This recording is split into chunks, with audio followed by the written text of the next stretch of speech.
नमस्कार, स्वागत है आपका। पीटीसी न्यूज देख रहे हैं आप। हरियाणा का दिन भर का तमाम अपडेट लेकर एक बार फिर हम हाजिर हैं। मैं हूं आपके साथ धर्म प्रकाश। बुलेटिन की शुरुआत करेंगे। बात सबसे पहले आज अमित शाह की रैली की करेंगे। कल फरीदाबाद में केंद्रीय मंत्री अमित शाह दौरा करने वाले हैं। फरीदाबाद में अमित शाह की कल बड़ी रैली है, जिसके लिए तमाम तैयारियां पूरी कर ली गई हैं।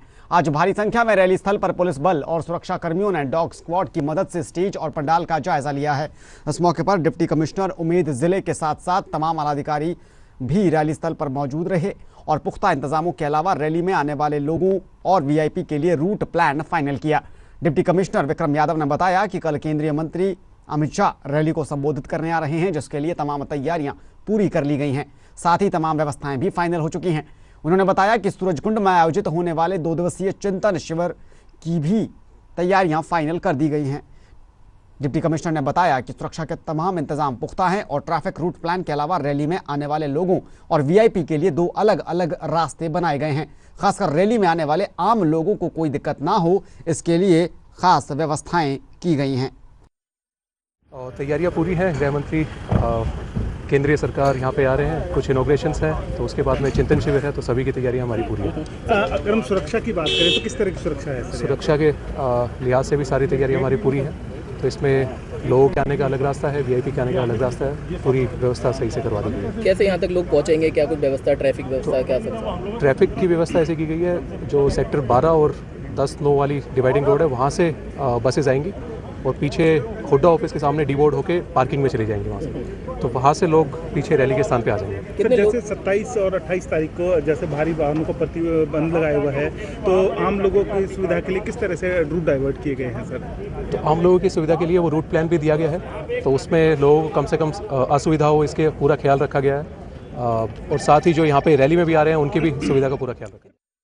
तो केंद्रीय मंत्री अमित शाह की कल फरीदाबाद में ये रैली होने वाली है। सूरजकुंड में रैली है। तमाम इंतजाम कर लिए गए हैं। अधिकारियों ने आज जायजा लिया है और इस पर ताज़ा अपडेट हमें दे रहे हैं फरीदाबाद से संवाददाता सुधीर शर्मा फोनलाइन के जरिए हमारे साथ जुड़ रहे हैं। सुधीर, तमाम इंतजाम जो हैं वो कर लिए गए हैं। सिक्योरिटी को लेकर भी पुख्ता तैयारियां की गई है। कुछ अधिकारियों ने आज जायजा लिया है, क्या कुछ अपडेट आपके पास है? किस बारे में ये दौरा अमित शाह का रहने वाला है कल? जी धर्म प्रकाश जी, बिल्कुल आपने सही कहा। कल की रैली को लेकर आज तमाम पुख्ता प्रबंध पूरे हो चुके हैं। रैली स्थल के ऊपर तमाम कुर्सियां, चेयर्स सब लगा दी गई हैं। 2 रास्ते बनाए गए हैं। आम लोगों के लिए एक रास्ता रखा गया है, जो रैली स्थल पर आकर पहुंचेंगे, अमित शाह के विचार सुनेंगे, और दूसरा रास्ता वीआईपी के लिए रखा गया है। तो इस तरीके से जो पुख्ता प्रबंधों के लिए जो सुरक्षा बल हैं, उन्होंने आज डॉग स्क्वाड के माध्यम से पूरी रैली स्थल का दौरा किया है और जायजा लिया है। स्टेज का जायजा लिया है, आसपास के इलाके का जायजा लिया है। भारी संख्या में पुलिस बल तैनात किया गया है। और क्योंकि जब कल रैली खत्म होगी तो उसके बाद अमित शाह 2 दिन का जो गृह मंत्रियों का अधिवेशन है सूरजकुंड में 27 और 28 को, उसमें शामिल होंगे। वहां भी करीब 1,500 के करीब पुलिसकर्मी की तैनाती वहां पे की गई है। तो इस तरीके से रैली स्थल को जो रास्ते हैं, जितने भी सड़कों को चमकाया गया है, उनको बिल्कुल जो पैच वर्क किए गए हैं, जहां जहां से सड़कें टूटी हुई थी। तो कुल मिलाकर पूरी तैयारी है। कृष्णपाल गुर्जर के नेतृत्व में ये रैली की जा रही है। और खास बात ये है कि इस रैली के अंदर भारी संख्या में भीड़ पहुंचने की उम्मीद है, क्योंकि पलवल से भी जो है लोगों से आग्रह किया गया है कि वो इस रैली में आकर पहुंचे और अमित शाह के विचारों को सुने। इसको ठीक है। तो बड़ी संख्या में इस रैली में लोगों के पहुंचने की उम्मीद जताई जा रही है। और इसके बाद सूरजकुंड में 2 दिवसीय सम्मेलन गृह मंत्रियों का होना है, उसमें भी अमित शाह शिरकत करेंगे। सुधीर शर्मा संवाददाता हमें तमाम जानकारी दे रहे हैं। तमाम तैयारियां इसको लेकर पूरी कर ली गई हैं और कल की इस रैली को सफल बनाने के लिए न सिर्फ बीजेपी के कार्यकर्ता जुटे हुए हैं, लेकिन दूसरी तरफ जिला प्रशासन के लिए भी बड़ी चुनौती है और इसे लेकर अधिकारियों ने आज रैली स्थल का जायजा लिया है। बहुत बहुत शुक्रिया सुधीर आपका इस तमाम जानकारी के लिए। आगे बढ़ेंगे। भारतीय मूल के ऋषि सुनक ब्रिटेन के नए प्रधानमंत्री बने हैं और ऋषि सुनक के पीएम बनने पर अनिल विज ने खुशी जताई है। कैबिनेट मंत्री अनिल विज का कहना है कि दिवाली की रात को जब यह खबर उन्हें मिली कि भारतीय मूल के ऋषि सुनक ब्रिटेन के प्रधानमंत्री बनने जा रहे हैं, तो सारा देश डबल जोश के साथ झूम उठा। अनिल विज ने कहा कि भारतीयों के लिए ये गर्व की बात है। उन्होंने विपक्ष की टिप्पणियों को लेकर कहा कि विरोधियों को हर अच्छी बुरी बात पर सिर्फ रोना ही आता है और इसके अलावा तो वो कुछ कर भी नहीं सकते। विज ने कहा कि इसमें राजनीति करने वाली कोई बात नहीं है, बल्कि भारतीय मूल का कोई व्यक्ति अगर दुनिया में कहीं भी कुछ बड़ा करता है तो हर भारतवासी को इससे खुशी होती है। दिवाली की रात को जब ये समाचार आया कि भारतीय मूल के ऋषि सुनक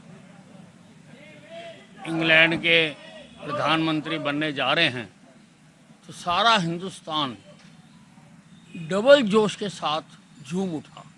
एक दिवाली का जोश और एक हिंदुस्तानी मूल के व्यक्ति का इंग्लैंड में प्रधानमंत्री बनने का जोश। हरियाणा के कृषि मंत्री कंवरपाल गुर्जर ने कांग्रेस और आम आदमी पार्टी पर जुबानी हमला बोला है। हरियाणा में स्कूलों की हालत को लेकर विरोधियों के हमलों पर गुर्जर ने प्रतिक्रिया दी है। उन्होंने कहा कि आम आदमी पार्टी और कांग्रेस सिर्फ अफवाहें फैलाकर लोगों को गुमराह करने का काम कर रही है। उन्होंने कहा कि सरकार ने कोई स्कूल बंद नहीं किए हैं। स्कूल बंद करने के आरोप लगाने वाले सिर्फ झूठ की राजनीति करके जनता को गुमराह कर रहे हैं। उन्होंने कहा कि अब सरकार ने फैसला लिया है कि हजारों पदों पर विभिन्न श्रेणियों के अध्यापकों की भर्ती होगी और विद्यार्थियों को टैबलेट वितरण करने वाली हरियाणा सरकार पहली सरकार है जिसकी देश भर में सराहना हो रही है। उन्होंने ये भी कहा कि आदमपुर हलके के बालसमंद में सरकारी कॉलेज जल्दी ही शुरू होगा, जिससे न सिर्फ बालसमंद गांव बल्कि आसपास के गांव के सैकड़ों विद्यार्थियों को भी फायदा मिलेगा। उन्होंने कहा कि कांग्रेस शासन के दौरान सैकड़ों स्कूल बंद किए गए थे और अपने शासन में किए गए इस जन विरोधी काम को छुपाने के लिए भूपेंद्र हुड्डा और अन्य विपक्षी दल भाजपा सरकार पर स्कूल बंद करने के झूठे आरोप लगा रहे हैं। चाहे वो रोजगार की बात थी और चाहे डेवलपमेंट की बात थी। आप सबको ध्यान है कि 2014 से पहले ये बात पूरे हरियाणा में थी कि रोजगार अगर मिलेगा तो एक स्थान विशेष है उस साइड के लोगों को मिलेगा, और अगर डेवलपमेंट होगी तो एक विशेष स्थान है उसकी साइड का ही जिक्र होता था कि वहीं के लोगों का विकास होगा।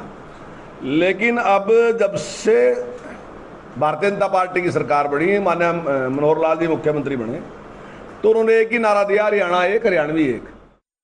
और यहाँ पर वक्त एक ब्रेक का हो चला है। ब्रेक के बाद हरियाणा की कुछ और अहम खबरों पर नजर डालेंगे। आप बने रहिए पीटीसी न्यूज के साथ। जल्द लौटते हैं।